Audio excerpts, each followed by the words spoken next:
5954 رسالة اترد عليها فقط على الفيسبوك لأكتر من 1700 صديق عندنا بالاي اي بوت. بيحكيني تماما لدرجه ان الناس كانت بتفتكر ان انا اللي بكتب مش الاي اي.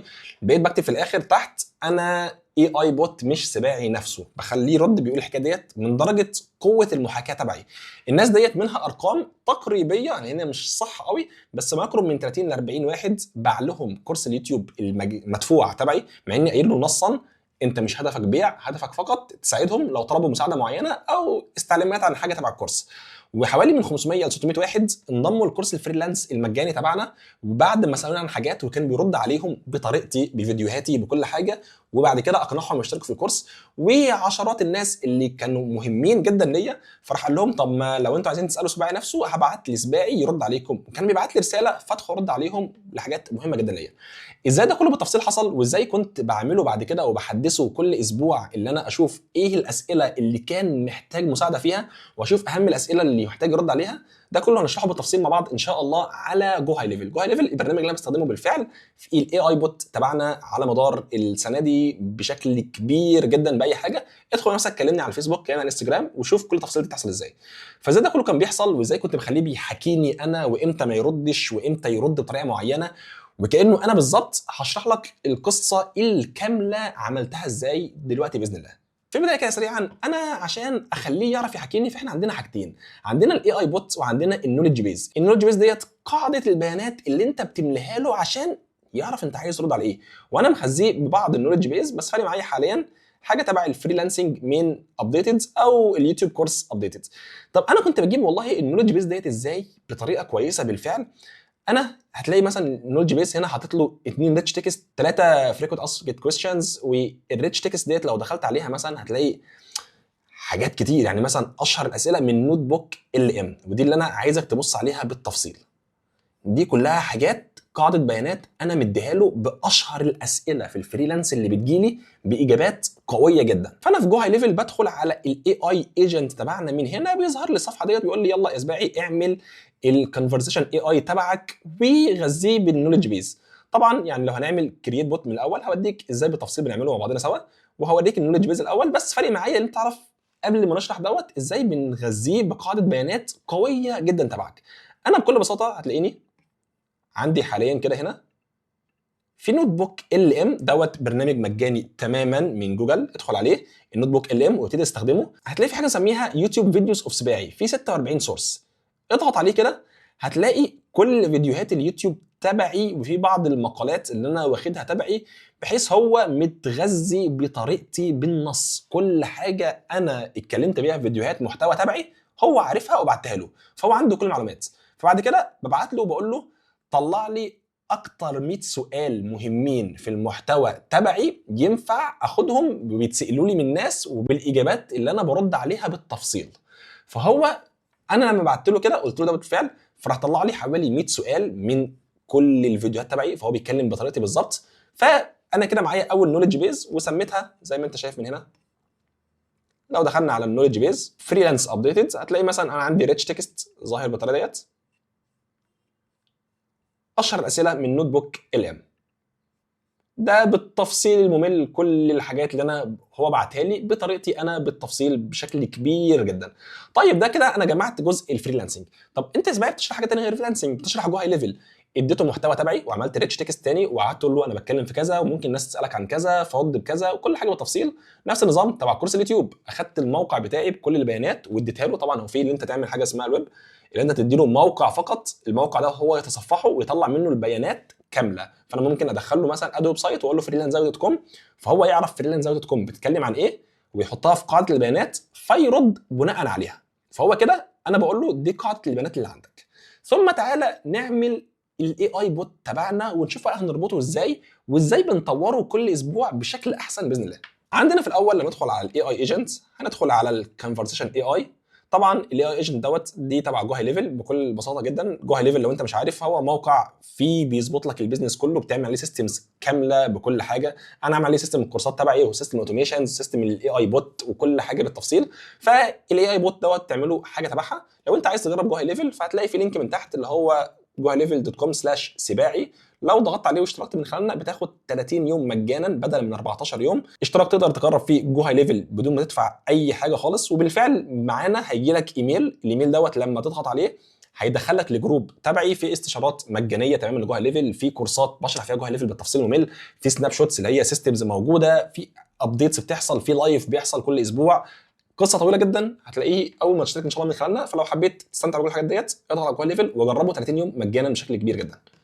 فوالله كفاش اي اي انا دخلت من هنا هقول له ده الداشبورد، انا عندي واحده بالفعل، انا اقول له والله ايجنت ليست. الايجنت ليست دي انا معايا فريلانس زاويه من بوت، ده الاساسي بتاعي اللي انا مشغله على الفيسبوك ومشغله على الانستجرام ومشغله كمان اس ام اس وتشات ويدجت ولايف شات، وممكن اشغله واتساب وممكن ايميل كمان حاليا بشكل كبير جدا. فاحنا من الاول هقول له والله لا كرييت بوت. هيقول لي البوت تبعك انت عايزه جايدد فروم سيت اب ولا برومت بيزد بوت ولا فلو بيزد بوت. دي كل حاجه فيها خصائص اكتر، يعني دوت مثلا احسن في اللي هو يلقط الليدز، يلقط المواعيد، يلقط جنرال كويستشن وانسرز، في حاجات بالظبط يقول لك يعني كويك سيت اب ويزن 2 minutes هتعمله. فانا اقول له والله انا عايز الحاجه اللي ممكن يبقى فيها كل الحاجات بطريقتي، انا هظبطها بطريقتي انا. كرييت نيو بوت. هتسميه ايه؟ فانا اسميه مثلا سباعي تيست، ويقول لي اوف ولا اوتو بايلوت. اوتو بايلوت يعني شغال مع نفسه بيرد على كل الناس، اوف يعني مش هشغله دلوقتي حاليا، فانا بما اني اصلا مشغل واحد تاني فانا خليه اوف حاليا بس بوريك. الاي اي بوت ترايل، يور اي بوت از ريدي فور ترايل، اسك ات كويستشنز وجرب. بيقول له خلاص والله ممكن تساله وهكذا. انا شغاله في كل الحاجات ديت اهو، هو في الواتساب، لايف شات، شات ويدجت، اس ام اس، فيسبوك، انستجرام، بكل طريقه ممكنه. بعد كده في حاجه اسمها ادفانسد سيتنج، عايز تسميه اسم معين فانا مثلا اسميه سباعي. الاوتو بايلوت مود هيرد ويت تايم بيفور ريسبوندنج، يعني لما حد يبعت له رساله يستنى قد ايه بعد كده يرد عليه. وخلي بالك ان هو اصلا وهو بيرد بياخد حوالي مثلا ثانيتين 3 بيفكر فيهم. فهو مثلا انا بخليها 1 استنى ثانيه وبعد كده ابعت له، فهو في الغالب في خلال ثانيتين بيرد على الشخص. طبعا لو انت عايزه يبان هيومن اكتر، اللي هو شخص بشري اكتر، بدل ما حد يبعت رساله طويله ترد عليه في نفس الوقت، مش احسن حاجه، فممكن تخليه 15 ثانيه مثلا. يعني ماكسيمم مسج بوت كان سند ان كونفرزيشن، يعني اكتر حاجه بيقول لك لو مضاف عليها بيقول لك البوت هيدخل في السليب مود للكونتاكت دوت بعد ما يعدي الماكسيمم تبعك. بعد كده لو انت عايز تفعله تاني اعمله ريد، ادخل عليه وخليه ريد اللي انت قريته. فانت قايل مثلا لو حد بيكلمك اقصى حاجه تبعتها له 100 رساله، 100 رساله رايحه جايه، يعني 100 رساله بيرد عليها. طبعا رقم ضخم جدا، انت ممكن اصلا تخليها ما بين 1 ل 100، فمثلا خليها 30.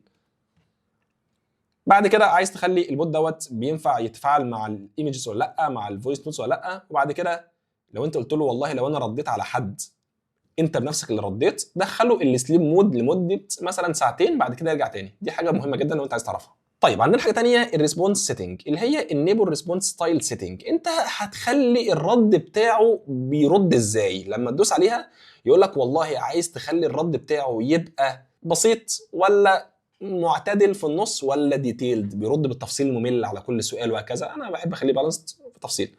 طيب الكرنت بلان تبعنا هو بيقول لك توكن يوزج كوست، اللي هو ادفع على حسب ما انت ماشي. انا في الغالب مثلا لان ديت الاي اي ايجنت بيكلف تكلفه لوحده، في الغالب ال1000 رساله بتقف عليا ب $2 حاجه زي كده. ال1000 رساله، فانت متخيل يعني انا ممكن اصرف $10 عشان اللي هي 500 جنيه مصري ارد بيها على حوالي 5000 رساله.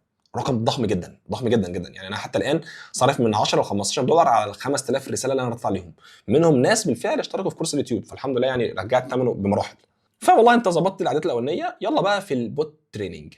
خلاص انا ما دوسناش سيف اهي، سيف. يلا البوت تريننج.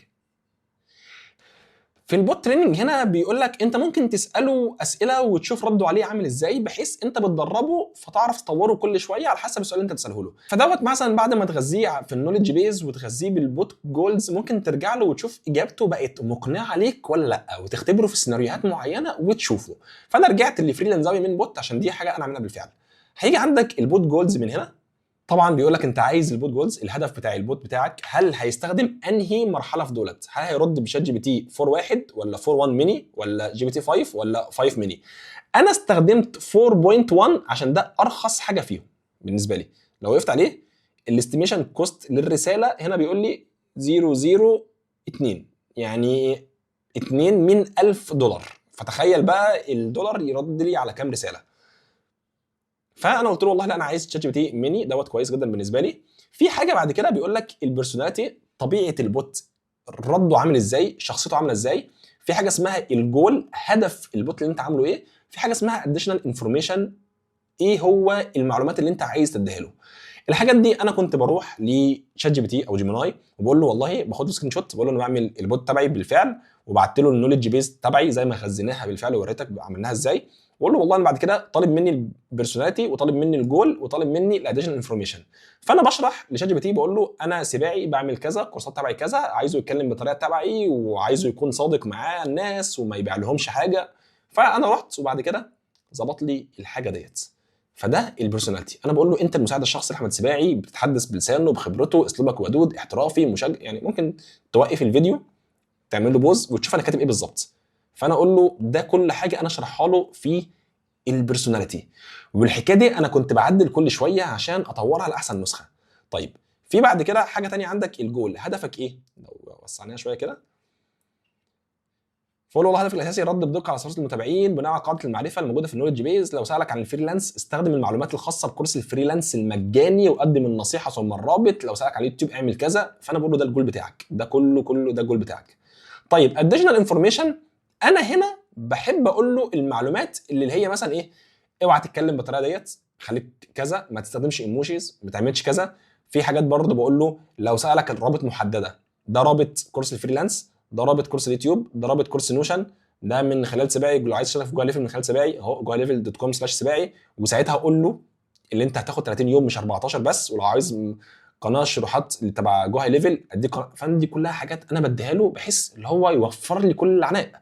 بقول له حد طالب حاجه في النوشن ده كذا ده كذا. وهنا في حاجات اضافيه بسيبها في الاخر، دي مهمه جدا. اضافي دوت اللي انا بقول له والله دي معلومات انا كل شويه كل اسبوع برجع بشوف اضافي دوت همسحه ولا لا. فبقول له انا كنت عامل من فتره كنت منزل كورس صناعه محتوى رقمي بجوه ليفل. فانا قلت له حد سالك عليه حاليا بما انه لسه شغال ابعت لهم اللينك دوت. فدوت لو حد كان ضغط وقال له ايه سيستم المحتوى الرقمي اللي السباعي بيعمله كان هيبعت له اللينك ده عشان انا لسه مغذيه حاليا بالمعلومات ديت. فدي بشكل بسيط جدا انا عرفتها له. طيب في حاجه ثانيه بيقول له والله سيت اب يور اكشن، ايه الاكشن بتاعتك؟ لو حد هيحجز ميعاد فبقول له ابوينت هنا وبيقول لي اختار كالندر ليك مربوطه بجوه ليفل. هتلاقيني شارحها في فيديو منفصل لوحدها لو انت عايز تعرف ازاي تعمل كالندر. لو حد مثلا سالك على المواعيد يحجز مواعيد، فالبوت بقى ممكن يحجز مواعيد تلقائي لوحده في السيستم بتاعك. عايز تشغل ورك فلو ثانيه، امتى البوت يقف؟ ودي حركه لما حد كان بيسال سؤال معين انا بقول له والله خلي البوت يقف. مثلا لما حد يقول حاجه زي جود باي وشكرا ليك يا عم سلام، خلاص البوت يقف مش لازم يرد عليه يقول له مع السلامه كل شويه. في حاجه تانية هيومن هاند اوفر، يعني نبه الشخص الفلاني لما حدث معين يحصل. دي النقطه المهمه. انا قايل له عامل لها انيبل سيناريو لما حد يقول انا عاوز اكلم سباعي نفسه مش البوت، او اي ونت تو توك تو سباعي، اي ونت تو توك تو ذا مانجر، عايز اكلم حد مسؤول. فبدل ما يقعد يدخل معاه كل شويه يقول له حاضر هبعتك لسباعي وما يبعتش حاجه، حاضر ابعت لك لسباعي. فانا لا قلت له لما حد يسال عليا اقف، انت هتقف وقتها حاليا وهتبعت له الرساله ديت. الرساله بتقول بما ان حضرتك طلبت انك تكلم سباعي فانا كده هوقف اني ابعت رسائل من البوت لمده 8 ساعات، بحيث ان لو سباعي نفسه هيرد بنفسه بعد كده هرجع اشتغل تاني معاك. وقلت له وقفه لمده 8 ساعات، ممكن تخليها 8 ايام 8 ايام 8 دقائق، تعدي اللي انت عايزه وهكذا.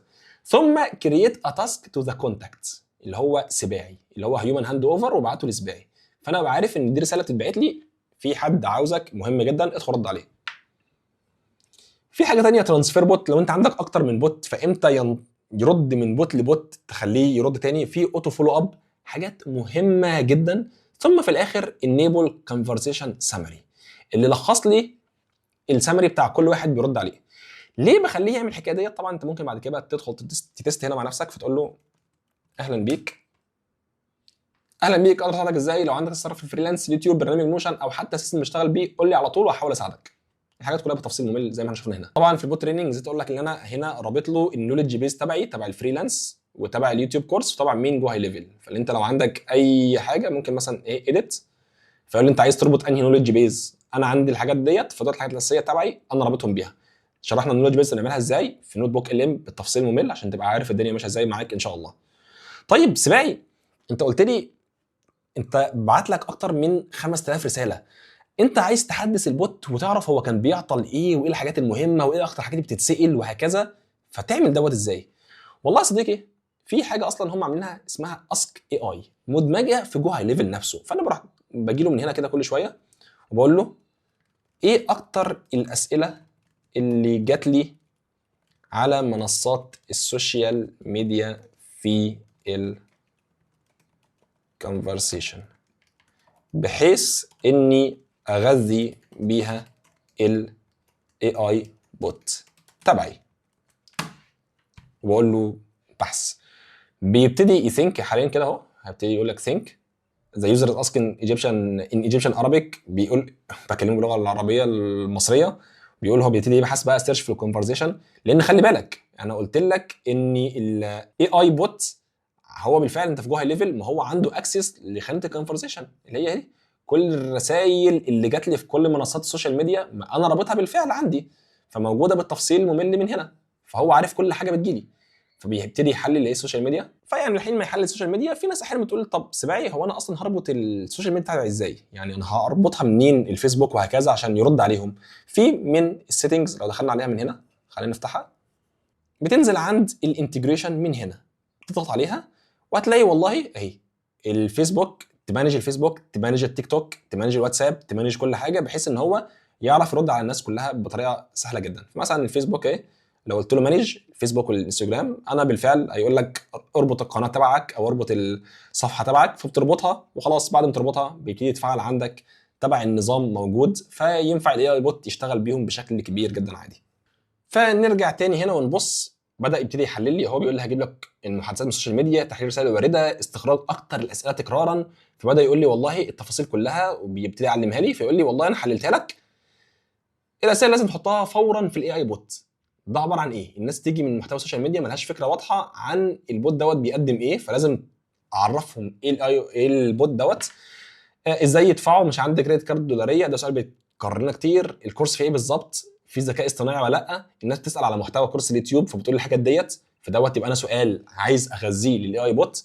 في اسئله تحتاج معالجه في البوت، عايز اكلم صاحب الصفحه نفسه، فدوت اظبط الهيومن هاند اوفر، عشان احيانا بيحصل كتير ان انا محتاج اعمل دوت. مشاكل تقنيه في المنصه، نصايح للنولج بيز، بيبتدي ينصحني بالحاجات ديت. فانا كل اسبوع بقول له ايه الاسئله اللي اتسالت لنا، ايه الحاجات اللي اتطورت، ايه كذا ممكن تساعدني فيه، وابتدي بجمع من هنا وبرجع تاني للنولج بيز، بضيفها عندنا في النولج بيز بحيث ان هي تبقى ابديتد باكبر شكل ممكن باذن الله. فانا كل اسبوع عارف الناس تسال على ايه، بحدث الدنيا من نفسي بشكل كبير جدا. فدوت كان جو هاي ليفل بشكل كبير ازاي انا بعمل اي اي بوت تبعنا بشكل ان شاء الله ادفانسد يفرق معاك لو انت بتستخدمها في السوشيال ميديا. لو عايز تعرف حاجات اكتر، تعرف جو هاي ليفل بشكل اعمق، لايفز، استشارات مجانيه موجوده، اشترك من خلالنا goilevel.com/سباعي، ان شاء الله هتلاقيني موجود معاك. اول ما تشترك بيجي لك ايميل من خلالنا ان هو ادخل على الجروب دوت، انت موجود معانا في المجتمع، ان شاء الله اي ابديتس هتنزل هتلاقيني موجود معاك فيها على طول. اشوفك على خير، السلام عليكم.